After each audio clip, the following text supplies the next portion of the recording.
everyone, and welcome again to the Philly Factor. I'm your host, Paul Perrello. In a story that could best be described as bizarre, and that perhaps is an understatement, I came across the story of Stoneman Willie just a few days ago, and was intrigued by learning about the circumstances surrounding Stoneman Willie, his death, and how for 128 years, he has sort of become a local attraction in Berks County. One of the people who was at the forefront of this story is Alexa Freyman. And Alexa, I want to thank you for spending some time with us and shedding some light on this individual who we now have learned his name, but his story goes back 128 years when he died, right? Yes, that is correct. And thank you for having me, of course. As I said, it is a really bizarre story, and some might say, well, it's so bizarre that it only, of course, could happen in Pennsylvania. But be that as it may, here's a mummified body that becomes a tourist attraction in Berks County. And he finally got his due this past weekend by unveiling his real name and actually having a proper burial. So let's go back in time, 128 years, when Stoneman Willie dies, right? And he didn't have the proper burial at that point? Well, yeah, I mean, he was not a Reading native. So the story is that he came to town for a firemen's convention, which was basically firefighting organizations from all over Pennsylvania. I think like the tri-state area. They had a big conference in Reading the first week in October of 1895. So when big stuff happened like that, people saw it as an opportunity to come and petty crime, pickpocket, stuff like that. And that is supposedly what brought him to Reading that week. But he was arrested. He was arrested twice, actually. He was arrested for drunkenness the few days before the parade.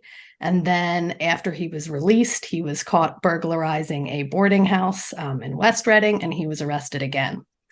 And at that point, they booked him, they put him in Berks County Prison, and he developed some sort of illness. They thought at the time it was kidney failure because he claimed he was an alcoholic, and he was going through withdrawal from being in prison and not being able to drink. And it actually took 7 weeks until he died after being booked into prison. So yeah, he died, and he had given them a false name. He told them he was James Penn. And then when the doctor told him he was dying, he said, well, that's not my real name, but I'm not telling you my real name because I have family and I don't want to disgrace them. It came out after a week or so after his death that he had told his cellmate, who was named James Clark, that he gave him some specific information that he did not tell the warden or the doctor of the prison. He told them that he was actually 41. He was from Waterford, Ireland, and that his dad was a popular hotel keeper there and was probably a prominent member in society. And he did not want to, I guess, disgrace his family there either. So they didn't know what to do with him. And at the time, it's my understanding that embalming it's super new. They at that point, if you passed away not very close to your home, they didn't have a good way to get your body back to be buried. So this experimental embalming process, Theodore Allman, who was the director and embalmer of Allman's funeral home, took charge of the body after he passed and decided to do this experimental embalming on him. And it was a little too potent. He basically mummified within weeks, and that was the very beginning. Wow. Needless to say, you and I were not around 128 years ago, despite the gray hair. I'm not that old, but the fact of the matter is, I was intrigued with the story because I had never heard it before. And I guess same thing with you. Living in Berks County, you stumbled upon this story, and you sort of made a deep dive into who Stoneman Willie was, and even attended his funeral Mhm. where his real name had been unveiled. Yeah.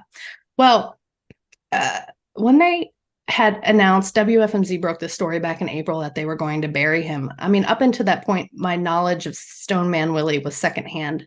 I think you're looking at people who are 50 plus were the ones who grew up in Reading and have really the experiences of riding their bikes after school to go, knock on the door to see if they could see Stoneman Willie. That was not happening by the time I think I came around. I don't think they were allowing visitors in that regard.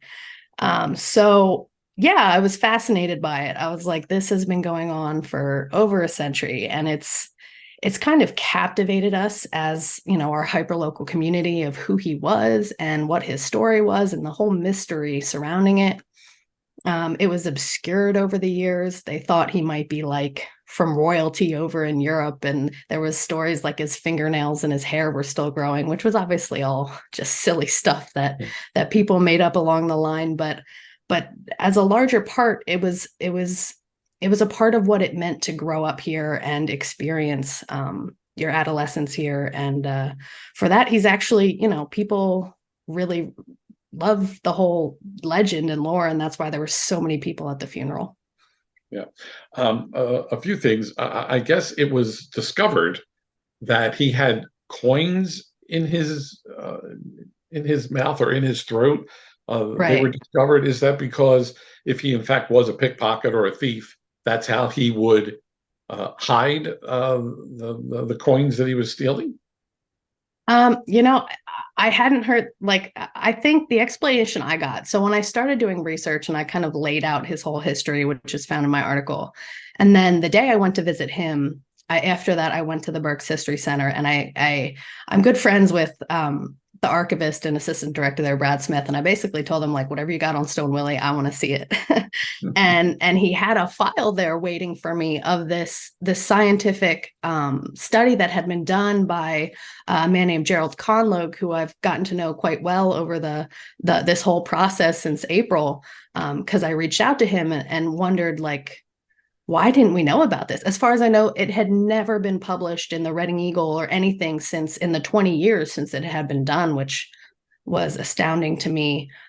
So that was like it added a whole new layer. But yes, the x-rays revealed that he had pennies in his esophagus dating between like 1896 which would have been right after he died up until 19 like 70. I think it was 60 or 70, which means people that were visiting him were putting the coins into his mouth. I've had actually a few people step forward and say, oh yeah, we visited Stone Willie as kids and put pennies in his mouth. So whether they were using him as like a wishing well type thing, or colleagues of Gerald Conlogue's kind of concluded that maybe some of that was a part of an ancient ritual, which was done back in the times of the Greeks and Romans, where they would put coins in the mouth of the deceased to pay their way across the river Styx. Hmm, So your guess interesting. is as good as mine, really. I Yeah. mean, Yeah. who Um, knows? so in the 128 years since his death until he got the proper burial earlier this Mm-hmm. month, uh, another fascinating aspect of this story is how he becomes sort of a local attraction, and the undertaker of the funeral parlor actually kept the body. I mean, to me, that's just it's. I mean, I don't think many people enjoy going to viewings or funerals all that much, but to have a body, a mummified body, and we have pictures that we are showing during the show here, but to actually have this mummy of this gentleman uh, in an upper room. It's my understanding of the funeral parlor, and that's where he was kept. Yeah, I mean, I think it takes a certain person to want to be a mortician, period. So Yes, I agree. they're Yeah. surrounded by dead bodies every day. Yeah, it's my understanding that, I mean, Alman kind of viewed him as an experiment, because I mean, it really was. No one likes to think about what actually the process of perfecting embalming looked like. But it was some bumps along the way, which, this was one. But yeah, as far as keeping him, I don't know exactly how that panned out. There was some there was something about he petitioned the state to keep the body because he wanted to see essentially how long it would last. Again, this is what I've heard secondhand. I've Almond died many years before either of us were again alive, so I can't ask him. But yeah, he was never kept in like the lobby or anything. When I went to visit him, he was like upstairs around corners. He was pretty well out of sight of what would have been the frequented areas of the building. It's my understanding that at one point he was like downstairs in the basement. So he probably moved around the building a few times, but it was never like you could just walk in and gawk at him. Was there ever, from your research, which not only captured my attention, but captured attention of the news media around the country, if not the world, because everybody was fascinated with this story. But was there ever an attempt prior to this year to give him a proper burial? I mean, to me, it just seems like, okay, we have this corpse, this mummy. What are we going to do with it? It would seem that, it's kind of hard to believe that they waited 128 years to give him a proper burial. Right. So I don't know if I know they did try to kick this off in 2020, but then COVID happened and it absolutely did not work out, which is why they did it this year. But as far as like finding his identity, the last piece of information I could find that was published in any sort of newspaper was from the Wilkes-Barre Times in 1896 about Theodore Allman was in communication with officials in Wilkes-Barre that he was sure that the body was that of James Murphy, which is who they've since identified him as. Honestly, at the time, I thought it was a dead end. I thought it just was another, because nothing was published after that. But I've come to find out since, and this was announced at the funeral, that Theodore Allman, until the day he died, referred to that corpse as James Murphy. So he obviously believed it was that man. I'm assuming, had good reason to believe it was that man. As far as burying him, though, I don't know. I think there's a push more recently in society, and an example of it would be the stuff going on around the Mutter Museum down there in Philadelphia about, I think we can come to the conclusion now that it's wrong to display the remains of those who did not consent. And if anything, I assume that led to this whole chain of events that led to his burial. So did they eventually reach? I mean, I don't even know if there were any relatives of his that were still alive, or at any point were relatives, did they have to get involved, or did they have to give their permission? Or if there are no relatives, then I guess really somebody just takes the bold step and say, okay, enough already, let's give him the proper burials. But did he have any known relatives? He claimed he had brothers and sisters who lived in New York. I have no idea if Almonds ever was able to contact them. I mean, at this point, I would assume we are so far removed that anyone who could possibly be a descendant of him would not know that they are a descendant of him unless they're super into genealogy. But then you think they would have came forward at this point. So no, there are no known connections to him. One of the things I would like to do moving forward is dig into use the identifying information that his cellmate provided, such as his father being an innkeeper in Waterford, Ireland, and see if I can find out any more about his life and put a biography together, because he was a man and had a life, and it deserves to be remembered. I would think that you are kind of surprised at all the attention that you yourself have received over this story, and the attention that Stoneman Willie has also gotten over the past few weeks. As I mentioned earlier, Reuters, International Wire Service, New York Times, I mean, media outlets from around the globe became excited about this story. Were you surprised that he would attract all this attention? When they announced in April that they were burying him, the first thought I had was this has the makings of something that will receive mass attention just because it's so weird and so bizarre. It's just one of those things that people are like, whoa, that's strange, and I want to hear more about it. I did not expect to go along for the ride, though. That was a surprise. Yes, absolutely. And you mentioned about going along for the ride because it was, I guess, in terms of attracting international attention, you were out days before the actual funeral, Mhm. and I guess you came upon a reporter and a camera crew from Reuters, and you actually aided them, assisted them in their learning of the story, and assisting them in learning more about who Stoneman Willie really was.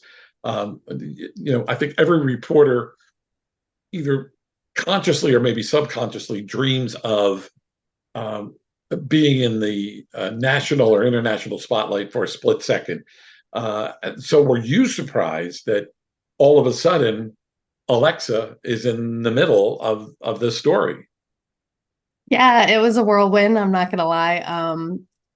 It feels good though. I mean, when I put this together back in April, May, I mean, it consumed me for 3 weeks. I was digging through newspapers and like I said, visiting him in the library, and it just like when you find a story that just lights your fire, and to be recognized for all the work I did put in. I mean, it felt amazing, and to be quoted in something like the New York Times felt amazing. And I had a great week. It was a lot. I'm kind of ready for things to settle down a little bit now, but yeah, no, it's really like the memories of a lifetime.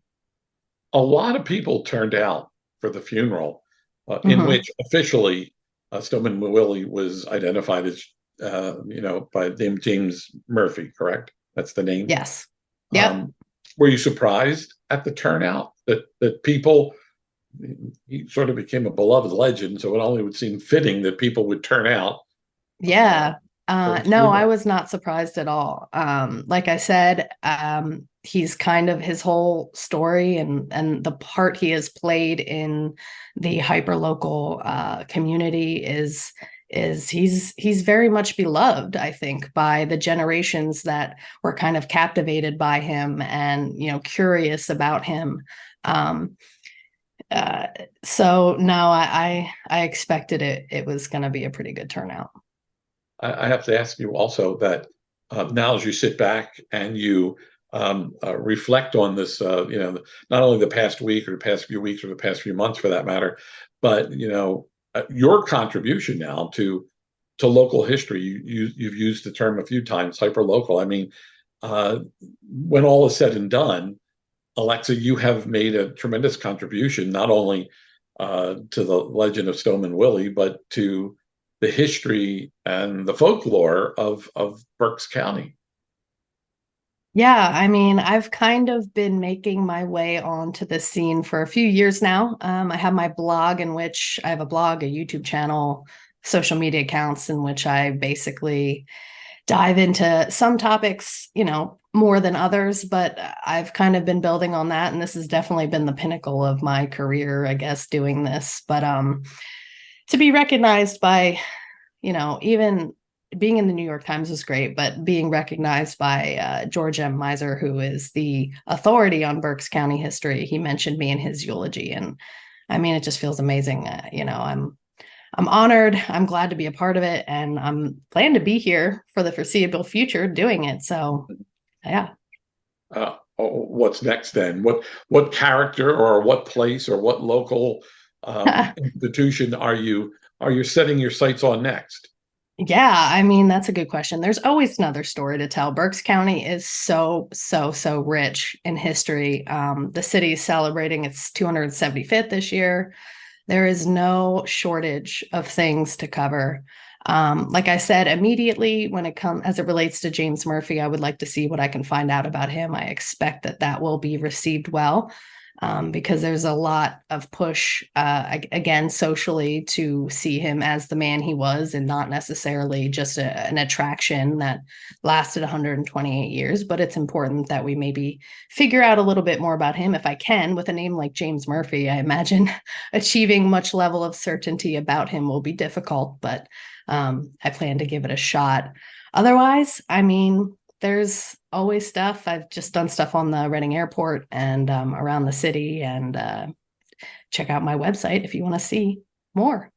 When you look back now, and once the excitement starts to die down, do you feel that James Murphy was given the proper send-off that he deserved? I mean, some people, there will be some people that will say, okay, Alexa, yeah, it's been 128 years, enough already.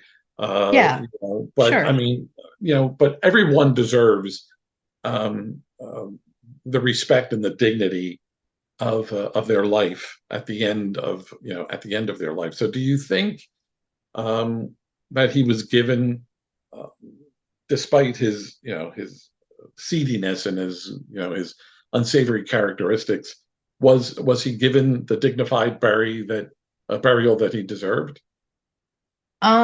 I mean, I do believe so. Again, I think a lot of people are going to have opinions who aren't from here and don't really understand the context of who he was in our society. But I mean, the alternative at the time of his death would have been to be thrown in a grave in a pauper's field without a gravestone and forgotten ultimately. And I don't know that that is the dignified alternative to what happened this year. I mean, I think that he has more than made up for his debts to society through his, whether he consented to it or not, progress of embalming, and more so, to the education of what that meant to society. So yes, I think he deserved the send off he got. I think that if they would have just quietly buried him without telling anyone, I think there would have even been more backlash because people would have wanted to be a part of it for sure. The headstone that Mm-hmm. I've seen pictures of. I mean, it's quite obvious that it's Stoneman Willie, and the name James Murphy appears sort of at the lower portion of the headstone. Was there any reason Right. why it was done that way? I have no idea. That would be all of the activity, all of the events around his burial were planned and paid for by Dignity Memorial Funeral Homes, who has owned Almonds since I think 2008. So they decided all of that. I know people have opinions on that as well, as I think that his actual name could have been much more prominent, but that is what we got. So Any offers yet from screenwriters or studios say, hey, this has got the making, if not of a Halloween thriller type story, but this has got the making of yeah. a great movie somewhere down the line? No, no, I've not fielded any calls from any screenwriters yet. No. Well, So we'll see. You never know. yeah. Well, I want to thank you for your time. This has been a fascinating story. When all is said and done, Alexa, what is Mhm. the takeaway from this for each and every one of us? What is, when we hear the story and we see the pictures and we watch this interview and read other accounts of Stoneman Willie, what's the takeaway from this?